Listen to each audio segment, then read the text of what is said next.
one is mortise and tenon joint. Now, this is our mortise and tenon joint. What you have at this portion is fractional part of this part that already has entered into this one. So that uses one construction of windows. You can use it to construct windows, and equally you can equally use it to take care of our door frames. Then D, another type of joint is bridle joint. Look at the drawing we have on the board. Now, this is a very good example. Initially, this is what you are to prepare. Now, by the time you are through with this, now this part will have to enter into this part. And that is exactly what you are now having here. By the time you are through with it, this is exactly what you will have as our bridle joint. Now, uses of a bridle joint. One, for tie beam in roof construction. Now, that is the first one, tie beam in roof construction. Then two, a king post in roof construction. That is to say, this type of joint, you normally make use of it, particularly when you are dealing with a roof construction. The king post we are talking about, that is the plank that we have at the bottom, up there on our roofing system. Then E, dovetail joint. That is another type of joint. Dovetail joint, look at what we are having here. Now this part will have to enter into this part. And at the end of the day, the joint produced using that method is what we have as our dovetail joint. Uses of our dovetail joint. One, used in making furniture. You can use it to make furniture. Two, for making frames. So that is that about dovetail joint. Another type of joint we have again is tug and a groove joint. Look at our tug and groove joint. Now we call it tug and groove joint. Look at what we have here. This part that has protruded outside there, that is our tug. Then this part already that has been chamfered in such a way that this protruded part will enter. We call that part groove. So the name now given to this type of arrangement, now we now call it tug and groove. So by the time you prepare it this way, at the end of the day, by the time you allow this part to key into this part, then this is what you are now to have. Now, uses of our tug and the groove method. One, for making flooring boards. That is the floor of our building. Then two, for making packing cases. That is a kind of arrangement, maybe in a situation whereby you want to pack something. So you can equally make it to take care of that aspect. Then three, for making a wall cladding. That is another way of using.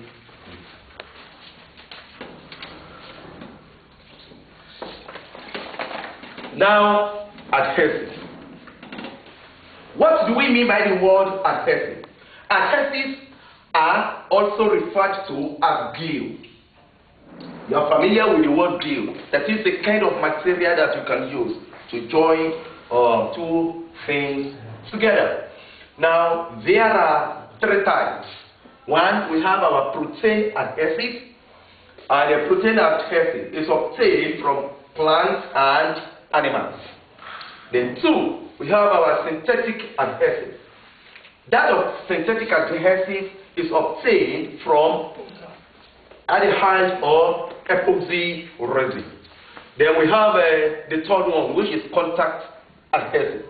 Contact adhesives are obtained from synthetic rubber materials, e.g., evostick, aradite, and that of bostic. Now, straight to abrasive. Care must be taken. The two may sound alike, but they are two different things. Adhesive, abrasive. They are two different things. Like I rightly said, the other side, adhesive happens to be a material you can use to join two materials together, normally referred to as glue. But look at abrasive. Abrasives are are used for cutting and smoothing rough surfaces by rubbing them on the surface. They are commonly called sandpaper.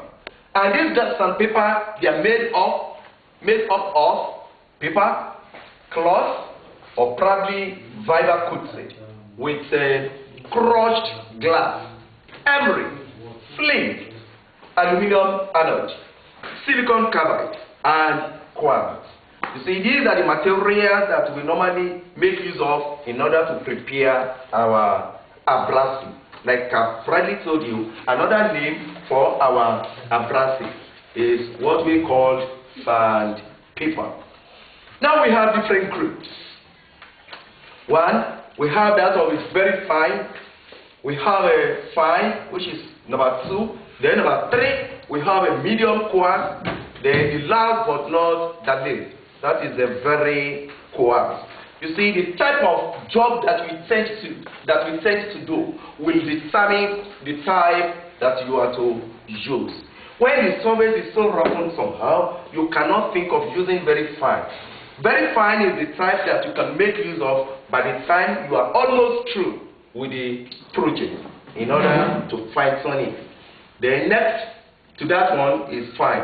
The next to fine is medium coarse. Then the last but not the least there, that is very coarse. That is, when you have to start this kind of rubbing exercise we are talking about, the first one you have to make use of is very coarse. If you are not satisfied with what that one is able to give you, that is when you can think of using medium coarse. And even with that one, if you are not yet satisfied, you can think of fine. But to write it up, you can also think of using a very fine. So that is that about grades of our abrasive. The methods used for sanding wood, that is when you think to do exactly what you are talking about here. Now we have 2 ways by which you can take care. One, we have our manual method. Then the second one is the mechanical method. The manual method is the type that, or when you are to use your hand in order to use your sandpaper to rub the surface of your wood.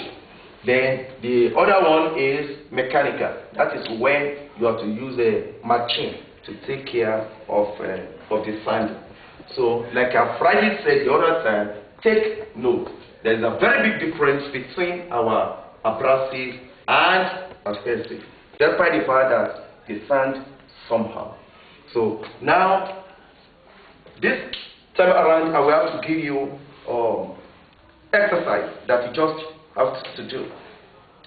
Now, you will have to explain this mechanical method by giving us different types of machines we have around us that we can make use of, particularly when you want to smoothen the surface of our work piece.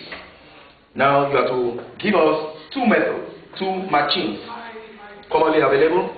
Then that of a manual method also, like I've rightly explained, that one is just the idea of using our hand paper, that is using just ordinary hand. Thank you. God bless you all.